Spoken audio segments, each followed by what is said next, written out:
Weekly spoilers for Beyond the Gates, October 6th to 10th. Showdowns at their peak. Danny versus Haley and Bill versus Andre. Get ready for a few heavyweight bouts on Beyond the Gates next week. The spoiler slate features two couples who've tied the knot in recent months. Well, one of them only just said, "I do." On Thursday, tensions erupt first between Danny and Haley, then Bill and Andre. Haley is fed up with her husband's lingering feelings for his ex. As for Bill, he refuses to accept Danny and Andre's marriage. Meanwhile, brace for Vanessa to confess to her son Danelle about her relationship with Joey. She can't keep going as business partners. Joey already admitted as much. On top of that, we're worried because Kat is about to make a bold move in love. The only thing we want to see her do is kick Tomas out of the game. Monday, October 6th. As darkness settles over Fairmont Crest, the atmosphere can no longer maintain its usual veneer of false serenity. Chelsea steps into a room where, just months ago, she believed love was real, but now it's cold and reflects the emptiness of trust that's been buried. She confronts Tomas not with accusations, but with the gaze of someone who has figured everything out. The truth he tried to hide, that Eva, whom Chelsea once viewed as an ally during the chaotic months, is the very person sharing Tomas's bed, tears her apart from within. This is no longer jealousy. It's the feeling of being stripped of the right to trust. Every memory between them becomes evidence of betrayal. Chelsea understands that if she lets go, she'll lose everything, but if she holds on, she'll destroy herself. In that moment, anger and pride fuse, turning her into someone else, someone Tomas no longer recognizes. He stays silent, but that silence feels like a confession. Leslie, meanwhile, is drawn into a different labyrinth of truth. The pieces she's uncovered aren't just about money or inheritance, but something that cuts deep into her very identity, a blood secret she isn't ready to face. In documents she finds from Ted's old law office, a strange note appears. Her name linked to a medical file that has never been disclosed. Questions pile up. Did Ted hide something from her? Or worse, has she been part of Ted's plan all along? The man who always smiled yet was never truly transparent? Suspicion gnaws at Leslie until she can no longer distinguish truth from feeling. And as rumors spread that she may have once carried a child she herself cannot bear to acknowledge, Leslie realizes she's standing on the brink of a new tragedy. Ted, who once controlled everything with reason, now faces ghosts from the very advice he gave Smitty. He told Smitty to be brave, to face the consequences of what he'd done, but Ted himself is living in days of avoidance. In his eyes, the wisdom of his years seems no longer enough to redeem the past. He knows Leslie is suspicious and could uncover what he concealed. Perhaps a child or an irreversible mistake. Every time he looks at Smitty, Ted no longer sees a protege but a reflection of a guilty youth returning to haunt him. In her desperation, Kat seeks out Nicole's mother as a way to hold on to some shred of remaining humanity. But the truth she must swallow is that Tomas's betrayal with Eva has gone beyond the bounds of a mistake. It's the collapse of every trust she once built. Kat doesn't just lose Tomas. She loses faith in herself, in how she loved, forgave, and believed love could save people from the dark. Resting her head on Nicole, her tears no longer fall from pain but from isolation. In the house where she once dreamed of a family, only the clock and the heavy breathing of betrayal remain. Eva, who once treated Kat like a sister, now stands in the harsh light of a desire she knows is wrong. And now she must face the fury of a woman robbed of everything. Not just love, but honor. At the same time, Anita and Vernon step into what seemed like a peaceful evening, only for a delivered package to shatter every illusion. Inside is something they never expected. A relic from a past they thought was buried, bearing the signature of someone Anita swore never to see again. The gift isn't merely an object. It's a venomous reminder of decisions they avoided. Vernon feels a chill when he realizes the sender may be someone they once betrayed to preserve their current power. With each paper and photograph in the box, a portion of the past comes alive. The past of shady deals, broken promises, and lives that paid the price. Anita tries to remain composed, but the tremor in her hands betrays a rising fear. This may not just be a gift. It could be a warning that every sin finds its way home. Tuesday, October 7. Fairmont Crest is blanketed that morning in a dense mist that seems to come not from the weather but from the very air of a funeral underway. The sudden death of a member of the community slows everything down, exposing cracks in relationships once concealed by luxury and pride. In this setting, Kat appears in a simple black dress, her gaze carrying a chilling resolve. She is no longer the fragile girl of days past. She seems transformed, calm, calculating, hungry for rebirth. She understands that survival in Fairmont Crest cannot rest on love alone, especially when that love has betrayed her. Her bold step isn't about revenge on Tomas. It's liberation from her former self, from the obsession that bore his name. To Kat, Tomas is now a closed chapter, even if it still smells of blood and tears.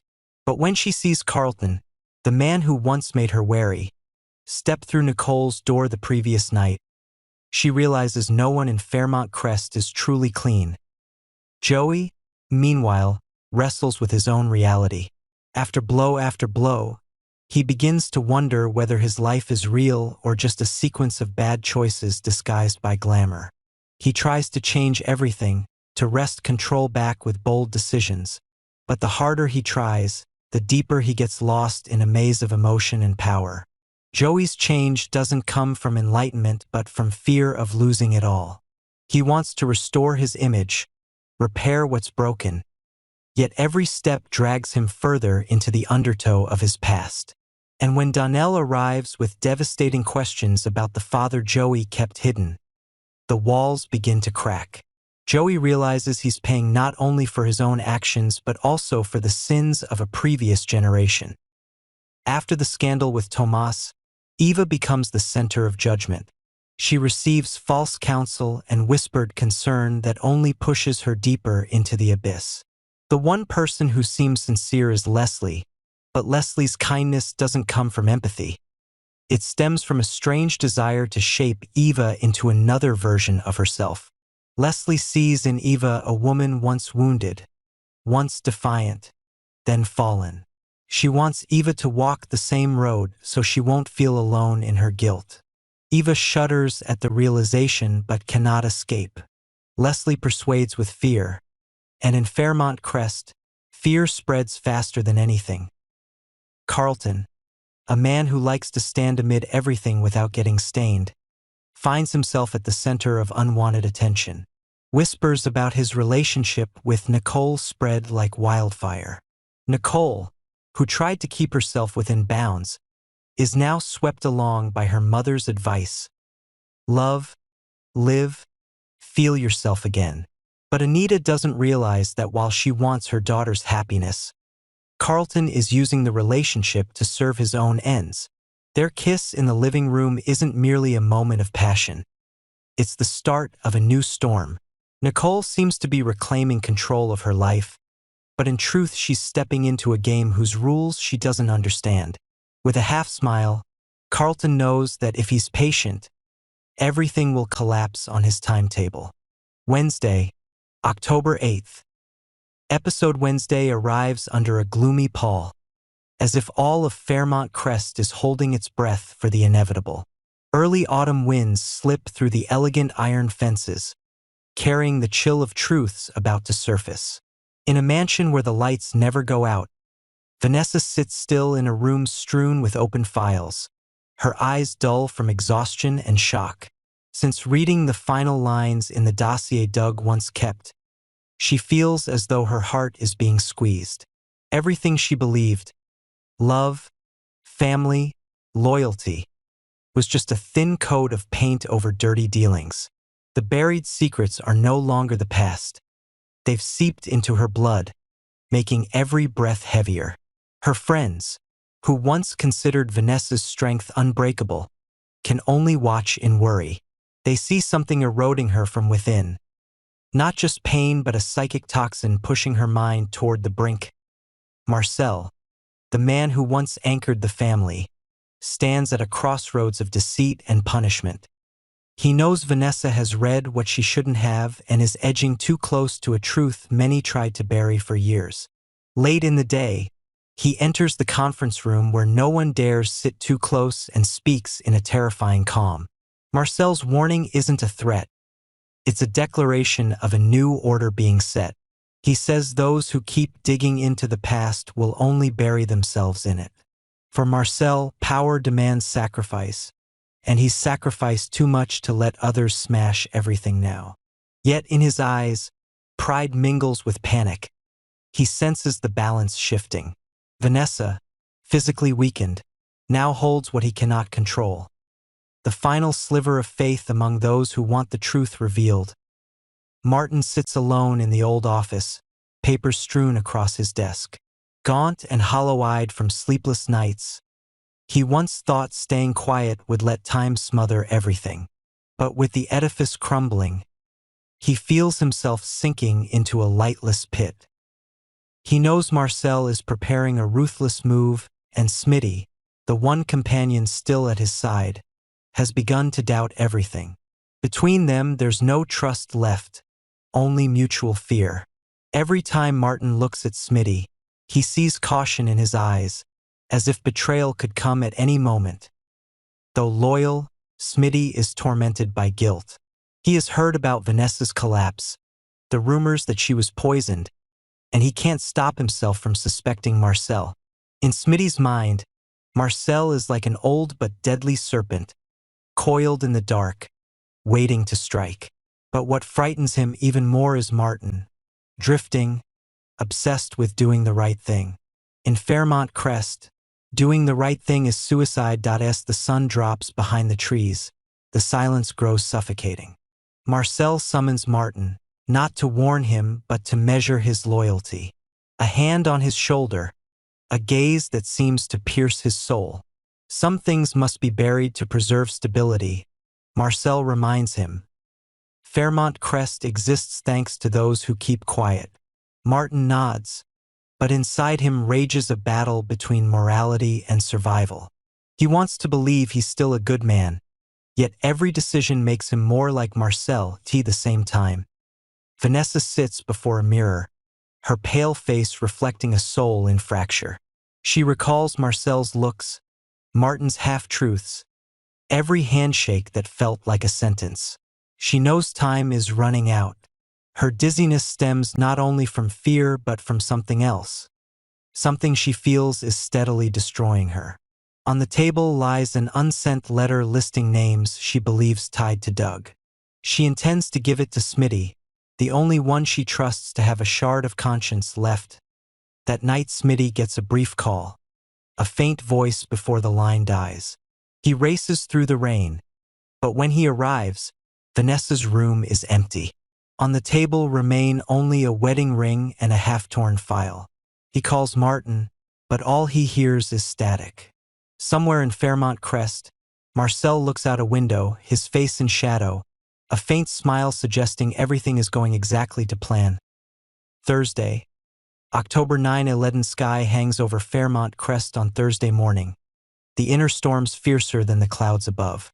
Everything seems primed to explode, and once the truth won't stay buried, the bonds tying family, love, and guilt begin to snap. In the Dupree mansion, arguments ricochet off cold stone walls as Haley and Danny finally face each other. No more gentle words, just anger compressed for months.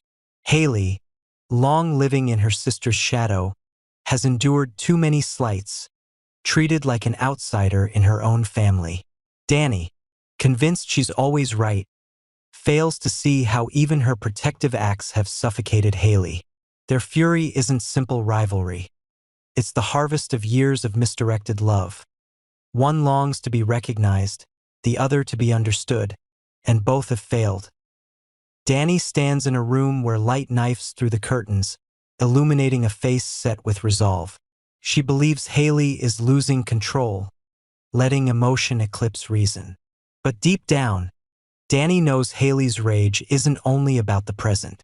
It comes from dinners where she was overlooked, from disdainful glances when Danny succeeded, from a mother who always sided with the perfect sister. The confrontation is no longer a family talk. It's a raw exposure of two wounded souls. When Haley slams her hand on the table, her voice trembles not just with anger but with despair. Danny realizes there's no path to reconciliation. These two women, same blood, same childhood, same scars, have become strangers willing to destroy each other just to reclaim a sense of existence. Outside, Bill and Andre step into a different kind of battle, quiet, but with the force of a silent quake. Andre has had enough of Bill's overreach, the man who presumes the right to decide everything for the Dupree clan. Bill looks at Andre as if he's a reckless, irresponsible boy. Andre looks back with the exhaustion of a man worn down by contempt. Their clash isn't merely about power. It's about the nature of love and honor. Bill wants to protect the family name. Andre wants to protect his self-respect. Every word from Bill slices at Andre's pride. And when Andre answers with a gaze as cold as steel, there is no retreat. They don't throw punches, but an invisible border is drawn between them. Where kinship ends and enmity begins, in the chaos. Anita tries to hold together what remains of her family. Seated between two generations, Danny, a daughter losing her grip, and Andre, a grandson wounded by the bad choices of his elders.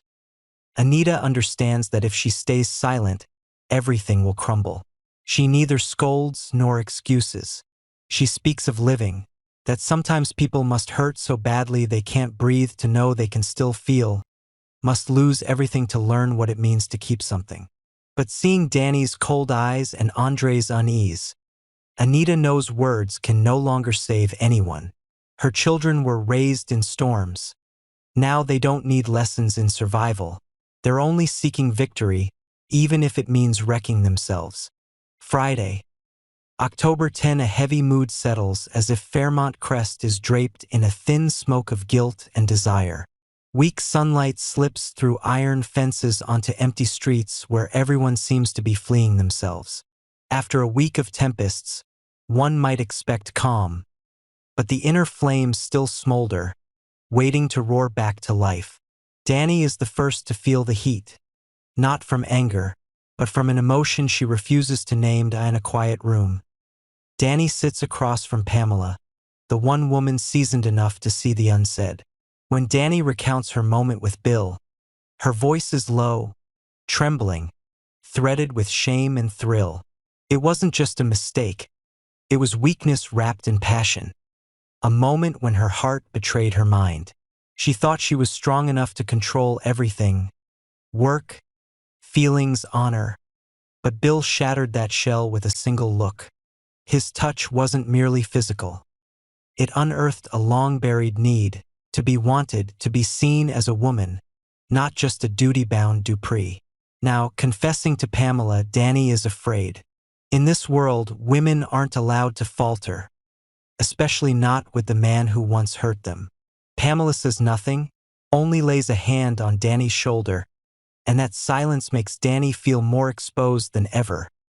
Haley chooses another way to handle her hurt, making her husband suffer. She doesn't scream or smash things. She wields silence as a weapon. Every glance, every light remark carries contempt and disappointment. The man who once felt sure he understood his wife now doesn't know what she's thinking, whether to fear or to apologize.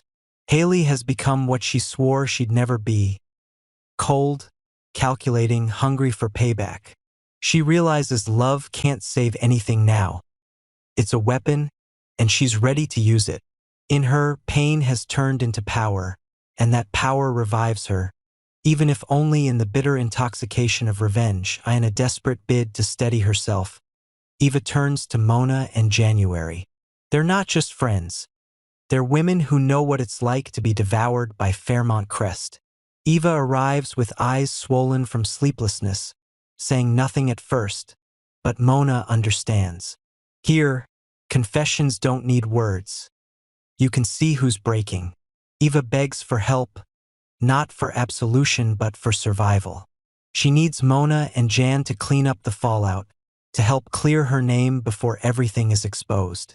But Mona knows Fairmont Crest never forgets, and Jan is too practical to believe in redemption. They don't refuse, but their nod carries the weight of a pact. To survive here, Eva must be ready to trade away another piece of her soul. Meanwhile, Naomi and Jacob meet on a quiet afternoon where silence is scarier than any accusation. Their talk begins with small questions but quickly slides into the dark of doubt and guilt. Naomi tries to understand Jacob, to grasp the reasons behind his inexplicable actions. The more she asks, the more distant he feels. Once steady and composed, Jacob now dodges and circles as if every answer would make him bleed. Naomi's heart tightens as she recognizes the dishonesty in his eyes. An invisible chasm yawns between them, drowning memories of old trust beneath unspoken secrets. When she asks one last time, the question everyone avoids, Jacob is silent. And that silence says everything.